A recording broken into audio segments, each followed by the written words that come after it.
अगर शिक्षक ही भक्षक बन जाए तो फिर बच्चे क्या करेंगे और फिर कहाँ पे जाएंगे।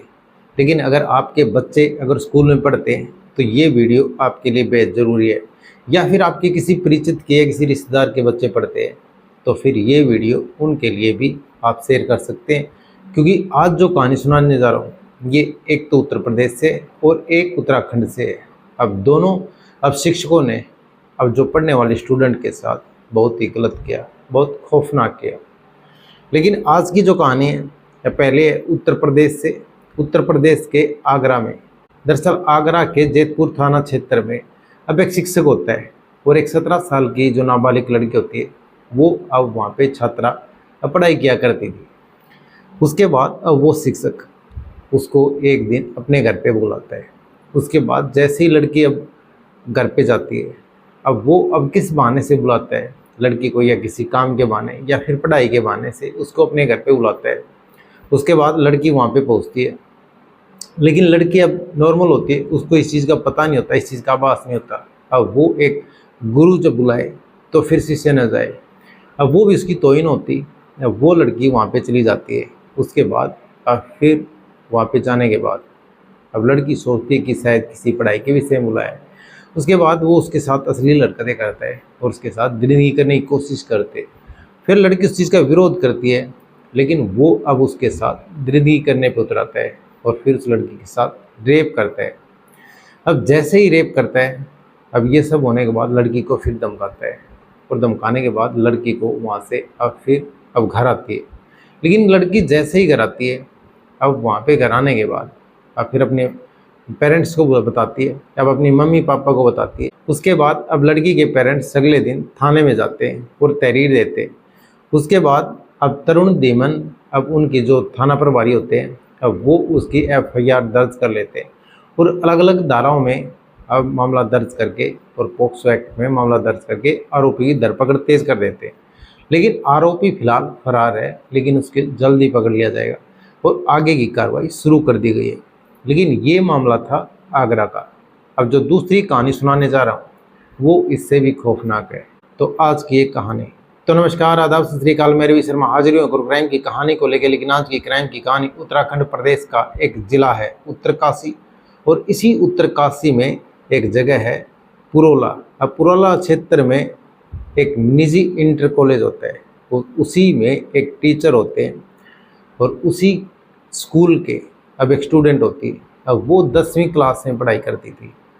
उसके बाद अब वो पढ़ाई करती थी अब स्कूल में। लेकिन जैसे जैसे अब समय बीत रहा था सब कुछ ठीक था, लेकिन अब वो लड़की उसकी अब पढ़ाई करने की जिस हिसाब से उसको वहाँ पे रखा गया था, अब जो उसके जो पेरेंट्स होते हैं मिडिल क्लास होते हैं, वो उस लड़की को पढ़ने लिखने के लिए वहाँ पे अपनी दादी के पास छोड़ते हैं।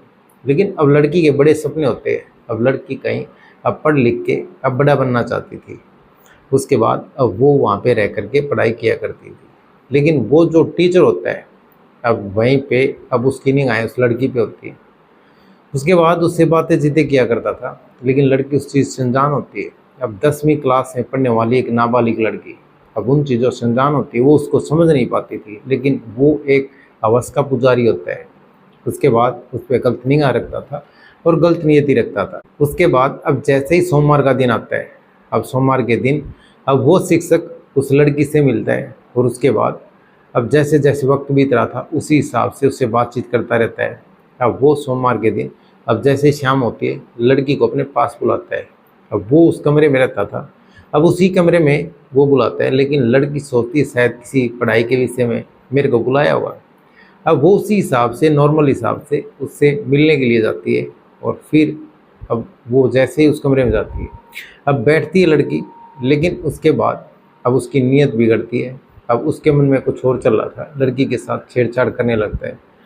उसके बाद लड़की शुरुआत में उसका विरोध करती है, लेकिन लड़की विरोध करने के बावजूद भी उसने उसके साथ अब अश्लील हरकतें करनी शुरू कर दी। और फिर लड़की के देखते ही देखते अब उसके साथ गलत काम किया, उसका रेप किया। उसके बाद अब लड़की का रेप करने के बाद अब फिर लड़की को वहाँ से छोड़ देता है। अब लड़की जैसे ही अपने वहाँ पे आती है और फिर लड़की आने के बाद उसकी तबीयत खराब होने लगती है।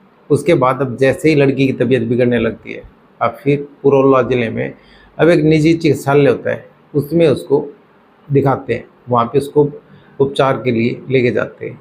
उसके बाद उसका उपचार होता है, लेकिन अब उसके बाद फिर देहरादून उसको ट्रांसफ़र कर देते हैं, वहाँ पे उसको रेफ़र कर देते हैं। अब अच्छे उपचार के लिए वहाँ पे उसको ट्रांसफ़र करते हैं।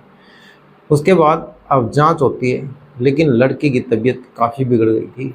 अब डॉक्टर उसका उपचार कर रहे हैं। उसके बाद उसके परिवार वालों को पता चलता है, लेकिन जैसे ही उसके परिवार वालों को पता चलता है, अब उसके चाचा अब फिर मंगलवार को अब तहरीर देते हैं। अब थाना प्रभारी को अब वो लिखित शिकायत देते हैं कि वहाँ पे ऐसे ऐसे शिक्षक ने उस लड़की को बुलाया और उसके बाद उसके साथ दरिंदगी की। लेकिन लड़की अब जैसे ही वहाँ पे जाती है, लड़की को इस चीज़ का पता नहीं होता कि लड़की अब वहाँ पे शायद कोई काम हुआ या फिर कोई पढ़ाई के विषय में उसको बुलाया हुआ। अब लड़की उस हिसाब से जाती है और उसके बाद उसके साथ दरिंदगी करता है और फिर उसके साथ रेप करता है। लेकिन लड़की अब नाबालिग होती है, 10वीं में पढ़ने वाली लड़की होती है। उसके बाद उसकी तबीयत इतनी ज़्यादा बिगड़ जाती है, अब फिर वहाँ पे आनन फानन में अब जो चिकित्सालय होते हैं, अब ज़िले में वहाँ पे उसको लेके जाते हैं। उसके बाद उपचार वहाँ पे होता है। अब फिर और अच्छे उपचार के लिए उसको रेफ़र कर देते हैं। लेकिन जिस तरह से उस लड़की के साथ हुआ, और फिर अब एक यूपी में कांड हुआ और एक देहरादून में, लेकिन यूपी के आगरा में भी सेम ऐसे ही हुआ। अब वो 17 साल की लड़की होती है, वो भी नाबालिग होती है, और ये 10वीं क्लास में पढ़ने वाली लड़की होती है, ये भी नाबालिग होती है। अब दोनों ने, शिक्षकों ने अब अलग अलग जगह जैसे ये कांड किया, लेकिन जिस तरह से एक गुरु और शिष्य का रिश्ता होता है, अब वो कहीं ना कहीं तार तार किया। और अब जो बच्चे पढ़ने वाले होते हैं, वो अगर इस तरह से गुरु होंगे तो शायद किस पे विश्वास करेंगे। अगर आपके बच्चे भी किसी स्कूल में पढ़ते हैं या फिर निजी किसी ट्यूशन पे पढ़ते हैं, तो आप उस टीचर के बारे में अच्छी तरह से जांच लें और जांच पड़ताल करके तभी अपने बच्चों को भेजें। और समय समय पे आप ट्यूशन टाइम में भी जाके एक बार चेक ज़रूर कर लें, ताकि आपको पता चलता रहे कि हमारा जो बच्चों को ट्यूशन पढ़ा रहा है वो टीचर आखिर है कैसा। लेकिन जिस तरह से अगर समय समय पे आप जाएंगे, तो फिर उस टीचर को भी ये डर रहेगा कि इसके पेरेंट्स इसके अब रेख देख के लिए यहाँ पे आते हैं। लेकिन जो भी हुआ, अब दोनों बच्चों के साथ बहुत गलत हुआ। आप भी कमेंट करके अपनी प्रतिक्रिया दें और आप ये बताएं कि आप कहाँ से देख रहे हैं, ताकि कमेंट में हमारे को पता चले कि हमारी वीडियो कहाँ कहाँ से देख रहे हैं। अब प्रयागराज से डॉक्टर A.K. अग्निहोत्री वो समय समय पे कमेंट करते रहते हैं, तो प्रयागराज यूपी से अब वो कमेंट करते रहते हैं। लेकिन आप भी कमेंट करके बताएं, ताकि आप हमारे को पता चले कि आप कहाँ से हैं और आपका भी नाम ले सके। तो ये कहानी सुनाने का मतलब किसी का दिल दुखाना नहीं, या किसी की भावनाओं को ठेस पहुँचाना नहीं।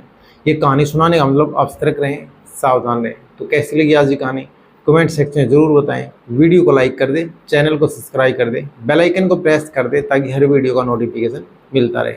जय हिंद, जय भारत।